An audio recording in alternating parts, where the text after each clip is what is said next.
Hello everyone and welcome to this very special YouTube episode. Today I am going to show you guys exactly how skateboards are made. And if you guys can hear a lot of different noises and saws and woodworking noises just going on around me, that is because I am at a skateboarding manufacturer right now. So we're gonna go over everything from the very start to finish, from having just a rectangle block of wood to shaping it into a board to putting a graphic on it to whatever else is involved, because honestly I have no idea. It's my first time here too. But hit that subscribe button because today we are going to see exactly how skateboards are made.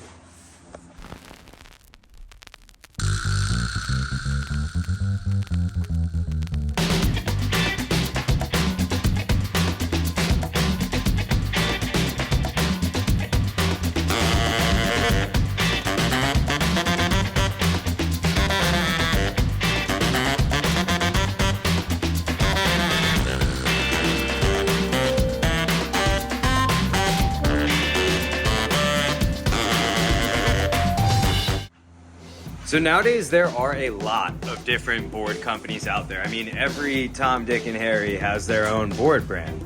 But if you do decide that you want to start one and you want to get your own decks made, you have to go to somebody to make them. And that's where skateboarding manufacturers come into play. Most manufacturers will only take on orders from people if they are big enough for them to want to fill. And a lot of manufacturers ask for you to place a minimum of 100 boards per graphic.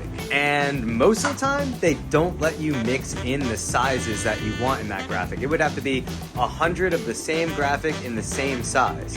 And if you're just starting out a brand, that is a lot of money to put into an overhead just to start with 100 boards of one size. I mean, usually in a graphic, you want to offer like 2 or 3 different sizes. But anyway, I'm over in Philadelphia on the East Coast at a manufacturer called Old School Skateboard Co. And Old School Manufacturing, they kind of differ from the rest of the industry because they offer whatever quantity in an order you have, whatever you want, whatever your budget is, they're able to fulfill that for you. They make high quality products, and they are going to be showing me all around their warehouse today, and we are going to see exactly how skateboards are made from start to finish. So before we start, let me introduce Mike, Old School Skateboards foreman and specialty woodworker. He's also going to show us how to make a skateboard. So these are just plies of wood at the very beginning. So you know, like a skateboard deck is 7 plies glued together. So that's where they're starting, gluing these plies together. Old School makes their boards out of maple wood. Mike's first step is to stack piles of 7 plies consisting of 2 cross grains, 3 parallel, and 2 open-faced plies. Mike was doing numbers on stacks, so once he finished, he would tape each stack before moving on. The next step was glue. Old School was using some sort of beyond gorilla strength, extra industrial type glue. Mike used a roller to apply the glue to both sides of either ply to make sure that the wood got a good stick, while leaving the very top and bottom faces open. Once you have a 7-ply stack, you then have to get your wood pressed. Old School uses this big machine that applies insane amounts of pressure to the wood and holds it together so that the glue can stick and dry properly while molding the wood into the concave that these skateboards are going to have. The amount of pressure is so strong that it could easily snap you in half. And the amount of time that it holds there? Well, 24 hours. Mike has the capability to mold 9 decks at once in this machine, leaving 3 in each mold. And if you thought that this step took a while... So when you think about it, really, it does take a little longer than most people think.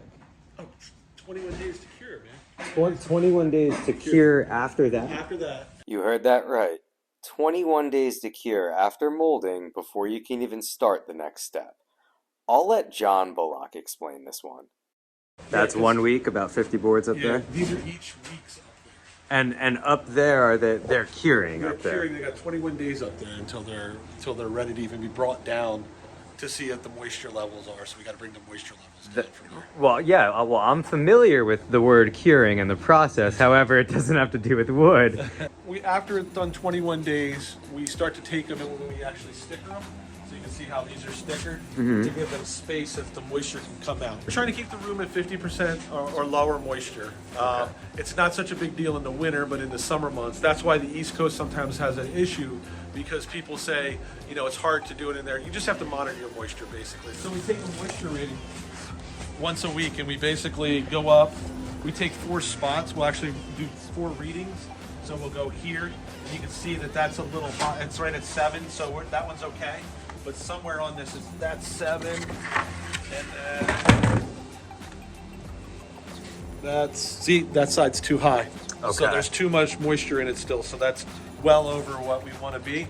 And then there, so that means we still have to let it dry for a little bit longer. They don't all dry the same, so sometimes, you know, the one underneath it dries before the other. But we monitor it, and then we document that so that we know where the moisture is and how long it took to actually fully cure this. So it is a much longer process than I thought.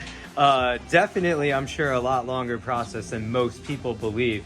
And we're not even at the part where you're cutting the board into a shape yet. No. This is still the wood becoming wood. Yep, exactly. So yeah, very different process. See, in my head, walking in here, I was like, okay, well, you see, when 2 skateboards love each other, they get together, the bearings and the bushings. Once the wood is cured, after 21 days to a month or so, the next step is drilling holes for the hardware, which needs to be an extremely accurate process. The most important part of measuring this accurately is the center line. This line is marked on each nose and tail before the wood is sent into the press so that after curing, the center line can be traced and outlined. Old School then uses a measuring tool called a billets. This tool allows them to know exactly where to drill on the deck to ensure the proper wheelbase and placement of the bolt holes. A pilot hole is drilled first, followed by a 3/16 hole behind it on either side of the deck. Because there's so many layers, if you push the drill bit through too fast, you can get a lot of tear, or what's called punch out. So this step takes a bit of time, care, and finesse. Once the shape's dimensions are perfected, Mike can use a sample shape to outline the rest of the boards as a guide to start cutting. Though this step seems easy, it's not. Even the slightest miscalculation in measurement can send a board straight to the trash or defect pile. Though we're a ways away from being finished, we're gearing up for our final steps. And if you thought that was a little misleading, it is. Our first, long, carefully planned, and precisely executed final step is called routing, aka cutting the wood to start taking the shape of the skateboard deck. And it's a multi-step process. Mike started with a bandsaw to make a rough cut. This trims the larger amounts of excess wood off of the block. He then moves the block to the first of 2 routers to start making final cuts. At this point, Mike will attach the deck to a template used to move the board around the table router. The template ensures Mike is staying on track with the dimensions while shaping the wood. Then, Mike rounds the sharp edges into smooth, curved edges using a 1/4 round router. These routers also have locks in place to make sure that he doesn't overcut. This is something I don't think a lot of people realize, like the effort and the work that goes into just making one skateboard that you guys ride and go up on the first thing you skate, ruin it. I even had no idea. I've been skateboarding for 23 years, man.